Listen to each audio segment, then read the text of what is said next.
the latest in the Guinea Coup situation? Yeah, in Guinea, there has been over the last few days an unfolding military coup by a colonel who said he was dissolving the constitution and the government institutions on grounds of excessive corruption, human rights abuses, and nepotism, and that there will be plans going forward in terms of how to have a national transition. And also we know that the leader of the country, Alpha Conte, was then placed under arrest as a result of this coup. And the opposition, the main opposition in Guinea, welcomed this coup as part of the democratic struggle. Of course, we know that it's problematic, particularly because the African Union does not support military coups as a way of changing governments. But having happened, it is almost now irreversible. What it means is that there now needs to be a transition towards credible, free and fair elections that can usher in a civilian-led government and authority. But this is also a sign that particularly in West Africa, there has been a number of military coups as a way to change governments. It looks like although ECOWAS, the regional bloc, and the African Union have voiced their criticism, the only way forward might now be to push Guinea towards credible, free and fair elections that are without violence.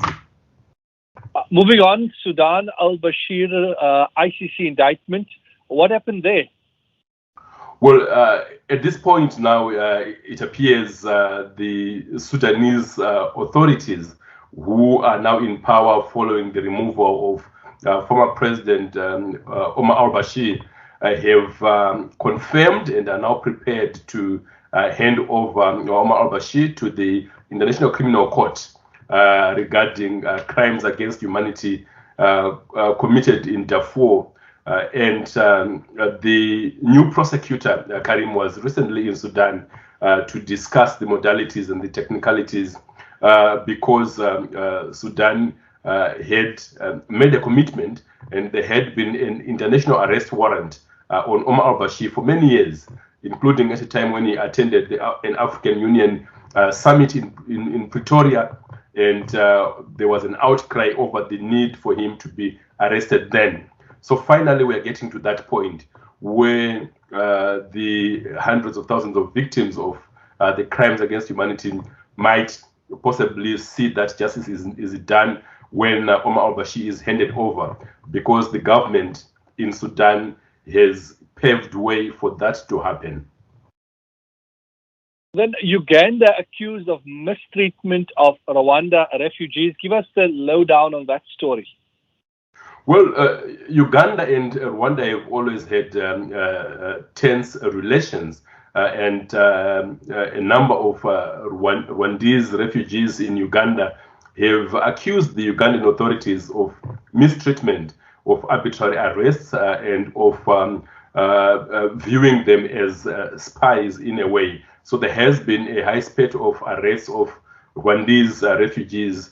And we know that Uganda has got a huge number of refugees that it has taken in, but its treatment of refugees from Rwanda has been of concern, especially at a time when the US government has reached out to Uganda with regards to refugees from Afghanistan. So Uganda had this kind of reputation of receiving refugees, but the treatment of refugees, particularly from Rwanda, is of huge concern for the East African bloc as well as the African Union. Malawi leading SADC and regional electoral reforms. Is this a big development?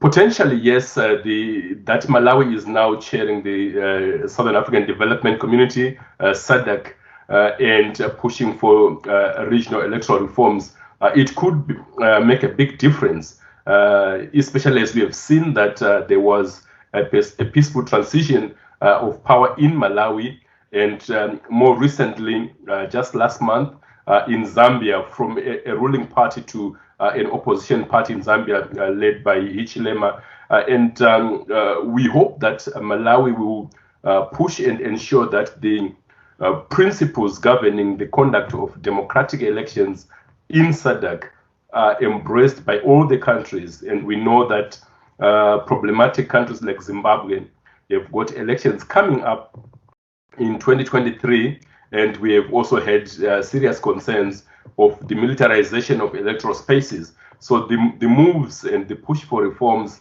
electoral and legislative, to create an environment across Southern Africa where free and fair elections can be held is very important. It's a major milestone, and it would augur well for stability and development across Southern Africa. Yes, so those are the big issues on the continent. Dewa, thank you very much for joining us. Your time always appreciated. Thank you so much. Thank you. Great Have a lovely day. Bye-bye.